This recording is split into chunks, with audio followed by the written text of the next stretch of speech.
le personnel commence à venir et tout. Moi aussi, je suis venu. On a fait un petit débrief, voilà, pour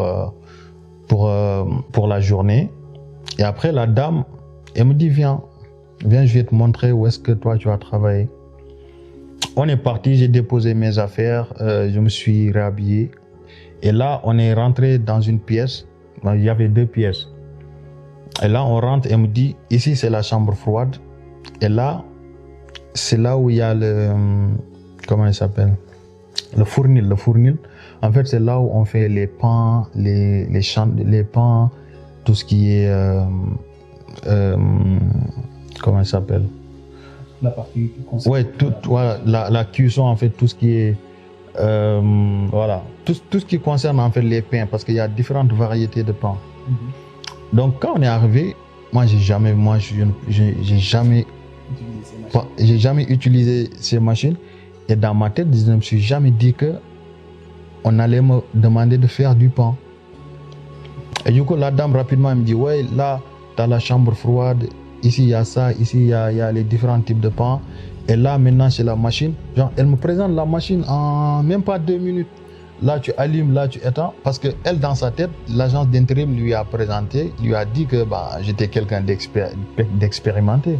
Donc, elle aussi, dans sa tête, elle va se dire, lui, il connaît tout. Il m'a présenté les différentes fonctionnalités de la machine et il est parti. Sauf que quand il est parti, moi, déjà, je galérais parce que dans la chambre froide, il faisait tellement froid. C'était moins 25 ou moins 30 degrés, un truc comme ça. À chaque fois que je devais rentrer pour récupérer les pains, pour les faire cuire, déjà, c'était chaud pour moi. Et lui, là, quand j'ai récupéré, j'ai commencé à faire les pains. Je n'arrivais pas. 30 minutes après, 1 heure après, la dame, elle revient et il voit que j'ai pas avancé. Il n'y a pas de pain qui était prêt. Les clients commencent à venir. J'ai pas approvisionné. Et là, il me dit, mais monsieur, qu'est-ce qui se passe là? Vous me semblez un peu perplexe. Je dis, non, madame, ne vous inquiétez pas, ça va venir là. Là, j'ai déjà commencé à faire les pains, ça va venir. Elle est partie, elle est revenue et elle a remarqué que le pain a cramé. Tous les pains que j'avais mis dans le fournil ont cramé.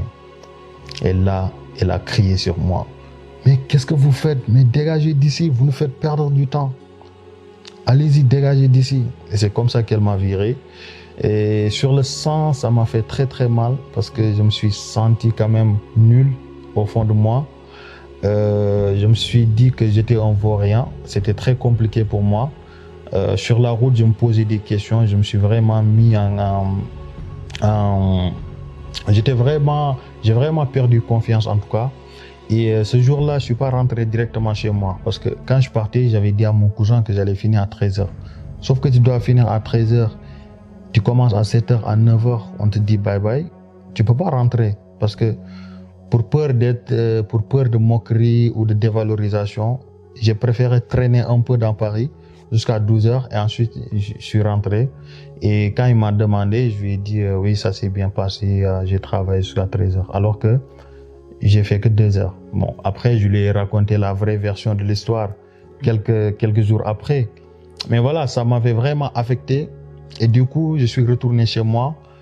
Là, j'avais décidé en fait de tout laisser. Parce que au fond de moi, j'étais anéanti intérieurement. Donc là, tout ce que je voulais rentrer. J'ai appelé ma mère, je lui ai dit, ma vie, elle est vouée à l'échec. Je vais rentrer parce que dans des difficultés et c'est insurmontable, je ne peux pas. Moi, je vais rentrer.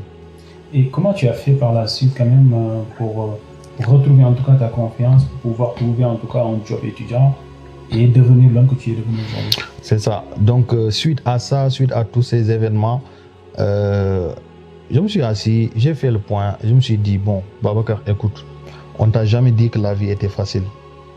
Bon, bien vrai que moi, quand je quittais le Sénégal, j'avais vraiment une image très idéalisée de la France. Je pensais que c'était le paradis, que tout était possible, qu'il suffisait juste d'étudier et de travailler dur pour réussir. Sauf que ce n'était pas le cas. D'accord? Et je me suis posé des questions. Ma mère, elle m'a beaucoup soutenu. Mon ami aussi, ils m'ont soutenu. Et je me suis dit, la vie, c'est pas facile. Donc là, il faut que tu trouves des solutions. pour t'en sortir. Donc moi, qu'est-ce que j'ai fait? Vu que c'était impossible de trouver un job malgré mes multiples candidatures, j'ai commencé à travailler dans des associations. Donc j'ai commencé à faire du bénévole. Donc je me suis inscrit, je suis allé sur Internet, j'ai fait des recherches et j'ai vu une association qui s'appelait Linky. Donc Linky, c'est une association qui aide les étudiants, qui distribue des colis alimentaires.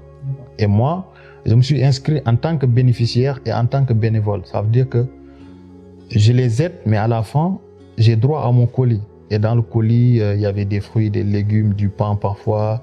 En tout cas, beaucoup d'approvisionnement. Et moi, ça me permettait en quelque sorte de participer. Parce que, comme je t'ai dit, je suis toujours hébergé chez mes cousins. Et moi, à chaque fois, quand je récupérais un colis, vu qu'il y avait des légumes et tout, bon, ça me permettait en quelque sorte de participer parce que ça me saoulait que ma famille me prenne en charge et tout.